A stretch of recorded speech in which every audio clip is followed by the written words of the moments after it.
Hello મિત્રો, તમારું સ્વાગત છે અમારી ચેનલમાં। આજે ધોરણ 8 ગણિત સ્વાધ્યાય 11.1 નો દાખલા નંબર 7। જો 2 કિગ્રા ખાંડમાં રહેલા સ્ફટિકોની સંખ્યા 9 × 10⁶ છે તો નીચે દર્શાવેલ જથ્થામાં રહેલા સ્ફટિક કેટલા સ્ફટિકો હશે? એમાં પહેલું તમને 5 કિગ્રા કીધું અને બીજું 1.2 કિગ્રા। તો પહેલા આપણે આવું કોષ્ટક બની નાખશું। ઉપર શું લખશું? ખાંડ વજન શેમાં છે? કિલોગ્રામ। નીચે શું લખશું આપણે? સ્ફટિકોની સંખ્યા। ચાલો શરૂઆતમાં શું કીધું છે? 2 કિગ્રા ખાંડ છે તો અહીં આપણે 2 કેમ કરી નાખશું અને સ્ફટિકની સંખ્યા કેટલી છે? 9 × 10⁶। ચાલો આગળ શું કીધું? 5 કિગ્રા ખાંડ તો આ 5 કિગ્રા એક્શન એમાં સ્ફટિકની સંખ્યા આપણે ગોતવાની। પછી 1.2 કિગ્રા એમના સ્ફટિકની સંખ્યા આપણે શોધવાની। હમણાં આપણે સ્ફટિકની સંખ્યા ગોતશું તો જેવું આપણું ફોર્મ્યુલા છે એવું કરી દઈશું। આને શું કહીશું આપણે? x1, આને શું કહી દઈશું? x2, આને શું કહી દઈશું? x3। નીચે y1, y2 અને y3। બરાબર મિત્રો? હવે શું લખશું? x1/y1 બરાબર x2/y2।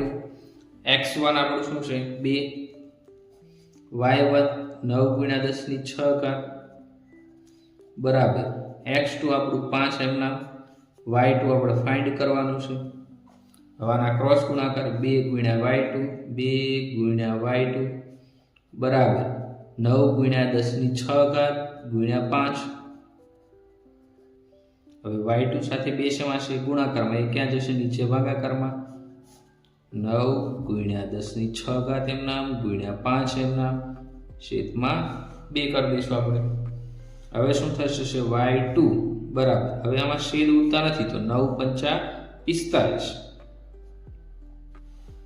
છેદમાં આ 2 હતા એમના × 10⁶ એમના હશે। હવે 45 ભાગ્યા તમે 2 કરો એટલે તમને કેટલા મળશે? 22.5 × 10⁶ સ્ફટિક મળે। તો હવે 5 કિલો ખાંડમાં સ્ફટિકની સંખ્યા કેટલી હશે? 22.5 × 10⁶ હશે। હવે તમે પોઈન્ટ એક બાજુ આ બાજુ લઈ જાઓ તો શું થશે? y2 બરાબર 1 અહીંયા વધી જાય તો 2.25 × 10 કેટલી ઘાત થઈ જાય? 7 ઘાત। તો હવે આવું જ આપણે શું કરવાનું છે? 1.2 kg આપી છે એમાં કેટલા સ્ફટિકની સંખ્યા આપણે શોધવાનું છે। તો પાછું ફરી આવું લખશું x1/y1 x1/y1 બરાબર x3 છેદમાં કેટલા આવશે? y3। હવે x1 ની વેલ્યુ કેટલી છે? તો આપણને ખબર છે 2 અને y1 9 × 10⁶ x3 એટલે કેટલું થયું? 1.2 kg છેદમાં y3 આપણો એમ નામ રહેશે।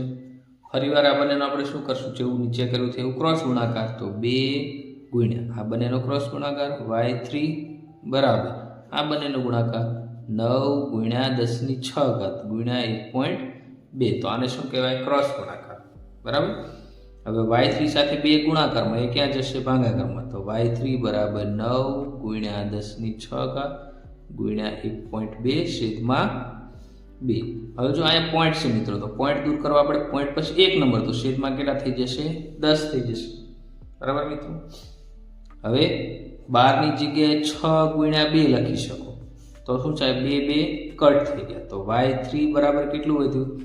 9 × 54 × 10⁶ છેદમાં 10।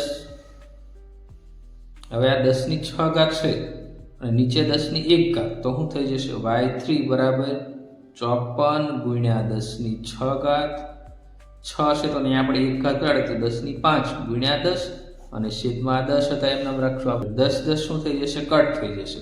તો y3 બરાબર આપણે કેટલું મળ્યું? 54 × 10⁵ સ્ફટિક।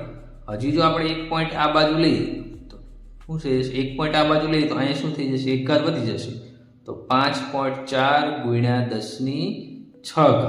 તો હવે 1.2 કિલોમાં સ્ફટિકની સંખ્યા કેટલી મળી? 5.4 × 10⁶।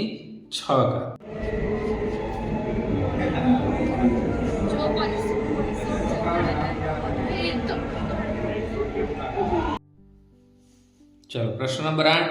રશ્મિ પાસે 1 સેમી બરાબર 18 કિમી પ્રમાણ માપ ધરાવતો એક સડક માર્ગનો નકશો છે. હવે જો તે આ સડક પર 72 કિમીનું અંતર કાપે તો તેના દ્વારા કાપેલ અંતર નકશામાં કેટલું દર્શાવ્યું હોય. તો મિત્રો આ શું છે? એક પ્રકારનો નકશો છે. એની ઉપર આપણે પ્રમાણ માપ આપ્યું. એટલે 1 સેમી બરાબર 18 કિમી, 2 સેમી બરાબર 36 કિમી, એવું શું થયું? એનું પ્રમાણ માપ થયું. તો આમાં આપણે શું કરશું? આ કોષ્ટક બનાવ ઉપર આપણે શું લખશું? પ્રમાણ માપ.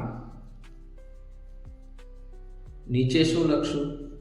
અંતર કિમીમાં. શેમાં આવશે? કિલોમીટરમાં. અને આ શેનું છે? સેન્ટીમીટરમાં. તો હવે 1 સેમી હતું બરાબર કેટલા કિમી થશે? 18 કિમી.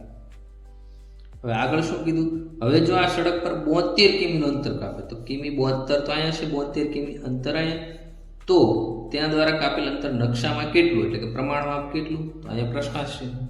હવે જેવું આપણે કરતા હતા, આને શું કહેશું આપણે? x1, આને શું કહેશું? x2, આને શું કહેશું? y1, આને શું કહેશું? y2. તો આપણે શું ગોતવાનું છે? x2 આપણે ફાઇન્ડ કરવાનું રહેશે. શું આપણે x1 છેદમાં શું આવશે?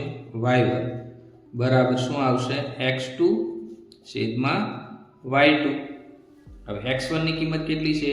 1, y1 18 બરાબર x2 આપણે ફાઇન્ડ કરવાનું, y2 કેટલું છે? 72.